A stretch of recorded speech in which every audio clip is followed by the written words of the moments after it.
तालिबान ने press conference कर किया पंजशीर पर कब्जे का ऐलान। जबीउद्दौला मुजाहिद ने किया किसी तरह का भेदभाव नहीं कहा। मनी लॉन्ड्रिंग मामले में तृणमूल कांग्रेस के सांसद अभिषेक बनर्जी पूछताछ। थाईलैंड में मौजूद बैंक खातों को लेकर भी पूछे सवाल। मुंबई में मलेरिया के बढ़ते मामले पर रोके के लिए बीएमसी की पहल। लार्वा मारने के लिए तैयार किया गया ड्रोनास्त्र। राहुल गांधी पर बीजेपी का हमला। संबित पात्रा बोले दूसरे के कंधे पर बंदूक चलाना उनकी आदत।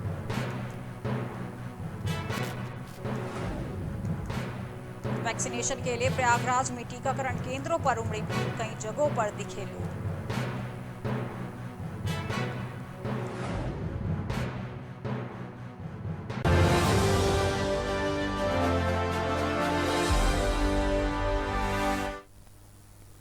नमस्कार, मैं हूं आपके साथ में श्वेता गर्ग और आप देख रहे हैं प्राइम टीवी। आइए नजर डालते हैं उत्तर प्रदेश की खास खबरों पर। उत्तर प्रदेश में 69,000 शिक्षक भर्ती आरक्षण घोटाले का आरोप लगाकर सैकड़ों अभ्यर्थी पिछले 78 दिनों से लखनऊ के इको गार्डन में धरना दे रहे हैं। इसी कड़ी में आजाद समाज पार्टी के चीफ चंद्रशेखर आजाद आज सैकड़ों समर्थकों के साथ अभ्यर्थियों का समर्थन करने मौके पर पहुंचे। चंद्रशेखर आजाद ने अभ्यर्थियों का समर्थन करते हुए योगी सरकार पर जमकर निशाना साधा है। चंद्रशेखर ने लोक भवन घेरने का भी ऐलान किया, लेकिन भारी पुलिस फोर्स ने बैरिकेडिंग लगाकर उन्हें गेट पर ही रोक लिया। इसी बीच हमारे संवाददाता ने उनसे कई मुद्दों पर बातचीत की। लखनऊ में इस वक्त चंद्रशेखर रावण मौजूद हैं। यहाँ पर वो शिक्षकों के जो शिक्षक भर्ती के जो अभ्यर्थी हैं उनके समर्थन में आए हुए हैं। आप जब लखनऊ आते थे तो हर बार जो समीकरण है उसमें गर्मी बढ़ जाती थी, आज बरसात हो गई है, क्या कहेंगे इस पर? आंदोलन चल रहा है और आंदोलन बढ़ रहा है, मजबूत हो रहा है। और क्यों है ये सबको पता है। 69,000 शिक्षक भर्ती हुई है 20,000 पदों पे, जिस पे दलित पिछड़े वर्ग के लोगों को होना चाहिए था। सरकार ने अपने चहीतों को बिठा दिया। मुझे उनसे नफरत नहीं है, मैं कह रहा हूँ 1 लाख और भर्ती निकाले, जितने उनके बैठते हैं उनको दे दें, लेकिन हमारे लोगों का हिस्सा अगर खाएंगे तो हम कहाँ जाएंगे। पहले से ही इतने लंबे समय से हमें हमारे अधिकार नहीं मिले।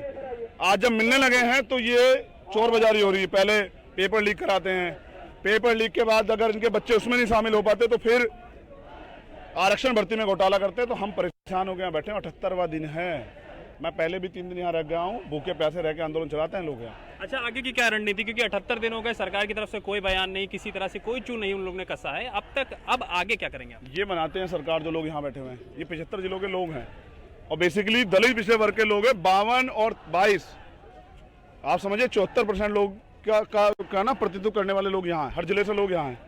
अब अगर सरकार ने आज हमारी मांग नहीं मानी तो जो यहाँ का संयुक्त शिक्षक अभ्यर्थी मोर्चा है वो जो दिशा निर्देश देगा, उन्होंने कहा कि 2 बजे तक का समय हमने सरकार को दिया है। उन्होंने कहा कूच करना है तो कूच करेंगे, उन्होंने कहा विधानसभा जाना विधानसभा जाएंगे, वो कहेंगे राजभवन जाना राजभवन, वो कहेंगे मुख्यमंत्री आवास। तो ये तय करके आए कि आज खाली आदमी लोग करेंगे। मुस्तैदी तो पूरी हर जगह, क्या फर्क पड़ता है। हमने तो उस दिन भी कहा था कि दीवारें ऊंची करवा लो। ये नौजवान है, देखिए मैं वो जो पुलिस के लोग लगे ना वो भी सब हमारे में से ही हैं, ठीक है। मैं संवैधानिक रूप से अपनी बात को रखना चाहता हूँ और चाहता हूँ सरकार मान लें। घोटाला हुआ है पिछड़े वर्ग आयोग ने, जो एक संवैधानिक संस्था है सरकार द्वारा बना गई, भाजपा द्वारा, उसको कठपुतली तो है बनाया आपने। अगर वो आयोग बनाया तो उसके हिसाब से उनकी रिपोर्ट उन्होंने दी है, उस पर कार्रवाई क्यों नहीं कर रहे हो? और अगर सरकार कहती है कि ईमानदार हैं तो मूल सूची जारी करके सारा खेल खत्म कर दें। मूल सूची पे कौन भर्ती हुआ सरनेम बता देंगे, ये धोखा नहीं चलेगा। आप दलित पिछड़े तैयार हो गए हैं, इनके राष्ट्रवाद में दलित पिछड़े नहीं आते हैं। बस ये आज समझने की देर है। दलित पिछड़े वर्ग के लोग यहाँ बारिश में भूखे इसलिए परेशान हो रहे हैं क्योंकि उनके भाजपा का जो नकली दलित और पिछड़ा प्रेम है, आज उसकी पोल खुल रही है। 78 दिन से बच्चे यहाँ बैठे हैं, लाठियाँ खाई हैं, पिटे हैं, कपड़े उनके फट गए हैं, तड़फे हैं, वो जान देने को तैयार है, परेशान रहे, लेकिन उनकी सुनवाई नहीं हो रही है। तो जब 78 दिन से जो हमारा अधिकार बैठता है वो हमें नहीं दे रहे हैं तो दूसरे क्या देंगे? तो ये इनका दलित और पिछड़ा प्रेम है नकली, और ये आज जग जाहिर हो रहा है।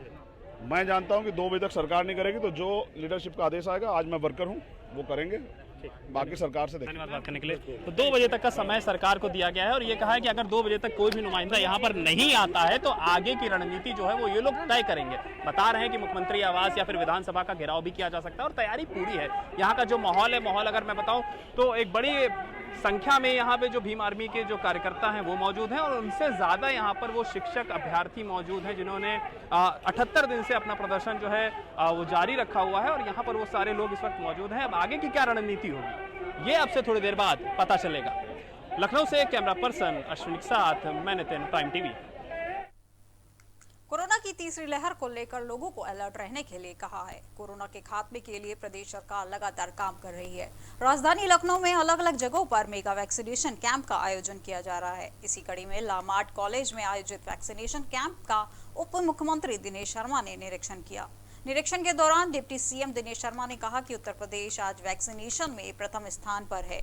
योगी सरकार ने कोरोना के लिए जिस प्रकार की रणनीति बनाई है इसके तहत काम किया जा रहा है। देखिए, सारे विद्यालय खुले हैं, स्कूल खुले हैं। हमारा कोशिश यही है कि पूरे प्रदेश में जो हमारे विद्यालय या स्कूल्स या महाविद्यालय हैं, विश्वविद्यालय हैं, उनमें वैक्सीनेशन प्राथमिकता के आधार पर हो। और मुझे खुशी है कि सभी जगह पर ये बड़ा अच्छी तरीके से चल रहा है और हमारी कोशिश है कि ज़्यादा से ज़्यादा लोग वैक्सीनेट हों और जिससे हम कोरोना की तीसरी लहर का पहले से जो तैयार। समाजवादी पार्टी के राष्ट्रीय अध्यक्ष और पूर्व सीएम अखिलेश यादव आगरा पहुंचे। ताजनगरी में अखिलेश यादव ने कहा कि किसानों के अपमान देश स्वीकार नहीं करेगा।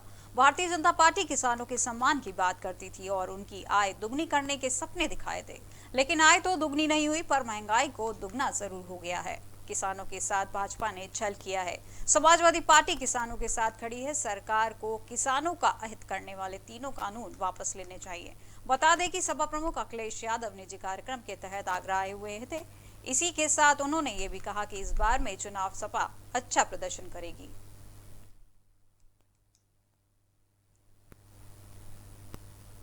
ठाकुरद्वारा में दिल्ली सिविल डिफेंस कर्मी ठाकुरद्वारा के बंकावाल निवासी राबिया सैफी ने हत्यारों को फांसी देने और पीड़ित परिवारों को न्याय दिलाने की मांग को लेकर प्रदर्शन जारी है। देश भर में हो रहे इस प्रदर्शन के जरिए हत्याकांड के आरोपियों की पर कड़ी कार्रवाई मांग की जा रही है। इसी के मद्देनजर फिरोजाबाद में समाजवादी पार्टी के यूथ ब्रिगेड और बाबा ब्लड फाउंडेशन ने कैंडल मार्च निकालकर राबिया सैफी को श्रद्धांजलि अर्पित की।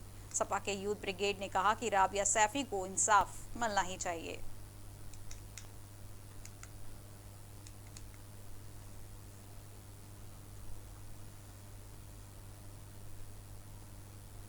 फतेहपुर के सुजानपुर में गुलाबी गैंग लोकतांत्रिक समूह की महिलाओं ने किराना जनरल स्टोर खोला है। सुजानपुर में महिलाओं ने दिन प्रतिदिन आत्मनिर्भर की अलग जगह रखी है और खुद से कुछ करने की आस के साथ महिलाएं अध्यक्ष हेमलता पटेल के नेतृत्व में आगे बढ़ रही हैं। इसी क्रम में अमावस्या के शुभ अवसर पर महिलाओं ने अपनी छोटी छोटी बचत करके इस स्टोर को खोला है। गाँव की प्रधान हेमलता पटेल ने उद्घाटन किया है।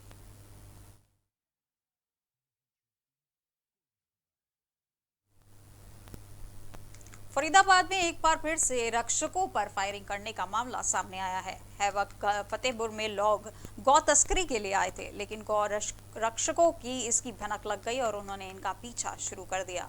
गौ रक्षा युवक वाहिनी के चेयरमैन अशोक बाबा की माने तो उनकी टीम गौ तस्करों को पकड़ने के लिए पहुंची थी, लेकिन गौ तस्कर फायरिंग करते हुए मौके से फरार हो गए। फायरिंग के बाद भी इस मामले में पुलिस ने 2 तस्करों के खिलाफ मामला दर्ज कर लिया है और उनकी तलाश भी शुरू कर दी है। गौ तस्कर सीसीटीवी कैमरे में भागते हुए कैद हो गए थे। पुलिस का कहना है कि केस दर्ज कर लिया गया है और सीसीटीवी फुटेज को भी खंगाला जा रहा है। उसी के आधार पर आगे भी कार्रवाई की जाएगी। मेरा नाम अशोक बाबा है और गौ रक्षा युवा वाहिनी ट्रस्ट का मैं चेयरमैन हूँ।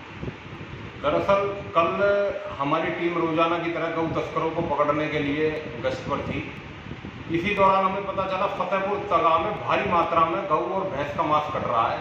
हम पूरी अपनी टीम के साथ वहां पर पहुंच गए। हमने वहां पर देखा कि साइड में सीआईए 56 का भी नाका लगा हुआ। हमने उनको भी अपने साथ ले लिया।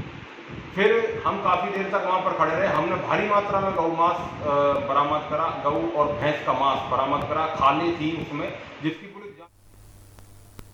बुलंदशहर में पुलिस की अनोखी पहल देखने को मिली है। मृतक कांस्टेबल वीरेंद्र कुमार की पत्नी को 16 लाख रुपयों की आर्थिक मदद दी गई। बता दें कि कुछ दिनों पहले पीलिया से ग्रस्त होने वाले वजह से डायल 112 पर तैनात कांस्टेबल वीरेंद्र कुमार की मौत हो गई थी। जिले के सभी पुलिसकर्मियों ने अपनी तनख्वाह को आधे दिन का वेतन निकालकर मृतक की पत्नी को 16 लाख रुपए की आर्थिक मदद दी है। एसएसपी संतोष कुमार सिंह ने अपने हाथों से धनराशि का चेक प्रदान किया है।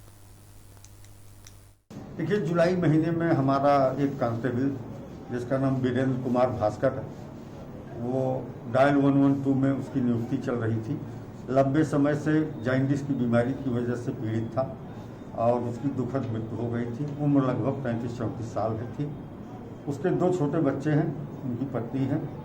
तो इन लोगों की आर्थिक स्थिति अच्छी नहीं, तो हम लोगों ने तय किया कि इसके परिवार को आर्थिक मदद की आवश्यकता है। तो पूरे जनपद से एक आह्वान किया गया कि आधे दिन का वेतन प्रत्येक पुलिस कर्मचारी अपना प्रदान करे ताकि इस परिवार को इस दुखद घड़ी में आर्थिक मदद मिल सके। उसी के तहत आज जो है लगभग 16,56,000 से अधिक का चेक एक दिन को दिया गया है, जिसमें हमारे सभी अधिकारियों कर्मचारियों का आधा दिन का वेतन। प्रदेश के सभी स्कूलों को सरकार की गाइडलाइन के तहत खोल दिया गया है। इसी कड़ी में औरैया में सभी स्कूलों के खुलने पर छात्र काफी खुश दिखाई दे रहे हैं। स्कूलों के अंदर छात्र नियमों का पालन करते हुए आ रहे हैं। दोबारा क्लास करने के लिए छात्रों में काफी खुशी दिखाई दे रही है। सेंट फ्रांसिस एकेडमी स्कूल में स्कूल की गाड़ियों में काफी अच्छे तरीके से सैनिटाइज किया गया है और बच्चे उसी गाड़ी से स्कूल आ रहे हैं।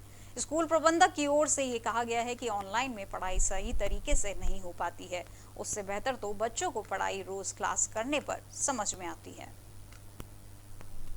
बिगड़ता जा रहा, पढ़ाई बहुत जरूरी है। अब नहीं तो हम लोग मैनेज नहीं कर पाएंगे आगे बच्चों को कैसे मेंटेन करेंगे।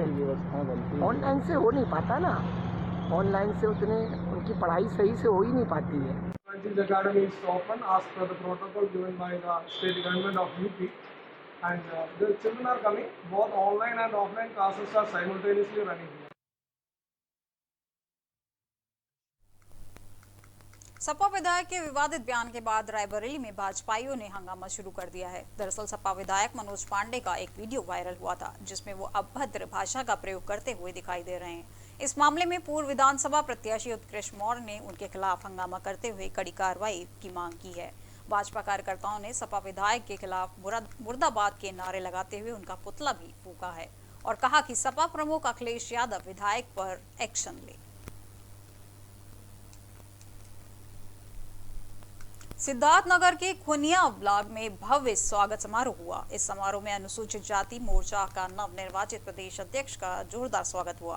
कार्यक्रम को संबोधित करते हुए अनुसूचित जनजाति मोर्चा के प्रदेश अध्यक्ष कई बातों को लेकर चर्चा की और कहा कि संस्कृति के अग्रिम धरोहर बिरसा मुंडा को याद करते हुए कई बातों पर विचार और मंथन किया जाएगा।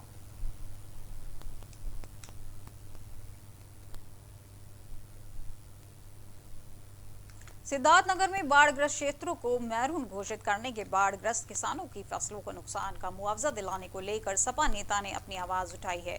सपा नेता कमाल अहमद खान ने जिला कलेक्ट्रेट पर धरना प्रदर्शन करते हुए डीएम को एक ज्ञापन सौंपा और इस ज्ञापन के जरिए मांग की गई है कि कई लोगों के मकान बाढ़ से प्रभावित होकर गिर गए हैं और फसलों को भी भारी नुकसान हुआ है, इसलिए परेशान किसानों को उनका मुआवजा दिया जाए। आगे भी उन्होंने ये भी बताया कि कई किसानों की हालात तो ऐसे हो गई है कि वो भुखमरी की कगार पर पहुंच गए हैं। ऐसे पीड़ित लोगों को प्रशासन मदद करे और उनके खाने की हर सुविधा मुहैया कराई जाए, यही हमारी मांग है। हमारे जनपद में विगत कई महीनों से पूरा जनपद जो है बाढ़ग्रस्त क्षेत्र से प्रभावित है। तमाम ऐसे गांव हैं जो चारों तरफ से पानी से घिरे हुए हैं, डूबे हुए हैं। उनका आवागमन जो संपर्क मार्ग है टूट चुका है और तमाम गांव के लोग जो वास्तव में जो जिनके पास इस समय स्थिति बड़ी ख़राब है, खाने का राशन नहीं है, व्यवस्था खाने कोई प्रशासन द्वारा नहीं पहुंची है, इन सारी चीज़ों को लेकर के हम आज यहाँ रायबरेली के डलमऊ थाना क्षेत्र में तहसील से लौट रही किशोरी के साथ अधेड़ मंचले ने अभद्रता की। किशोरी ने सरेरा मंचले को सबक सिखाया। किशोरी ने अधेड़ की चप्पलों से जमकर पिटाई की। चप्पलों से पिटाई करते हुए उसका जमकर फटकारा भी गया है।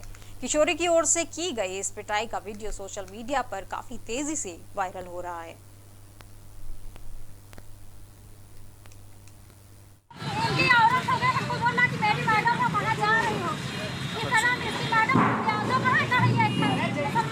ये कहाँ का रहने वाला है?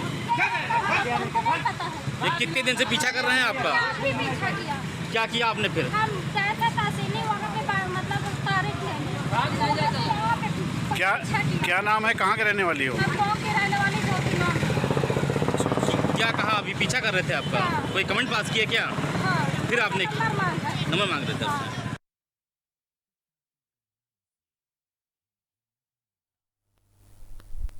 रायबरेली के लालगंज कोतवाली क्षेत्र में मोटरसाइकिल सवार को बचाने के चक्कर में गाड़ी की एक राहगीर की टक्कर मार दी गई। इस घटना में राहगीर की मौके पर ही मौत हो गई, जबकि गाड़ी सवार 3 लोग गंभीर रूप से घायल हो गए हैं। घायलों को इलाज के लिए सीएचसी लालगंज में भर्ती कराया गया है।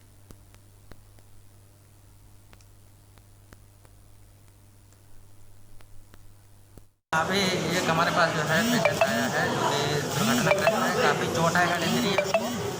तो मैंने उसको प्राथमिक उपचार के बाद उसको रेफर किया गया है और 108 वाले बता रहे थे कि वहाँ पे एक और है जो कि एक्सपायर कर गया है। अच्छा, जो घायल उनका क्या नाम? उनका नाम है संजय, बाप का नाम है राम।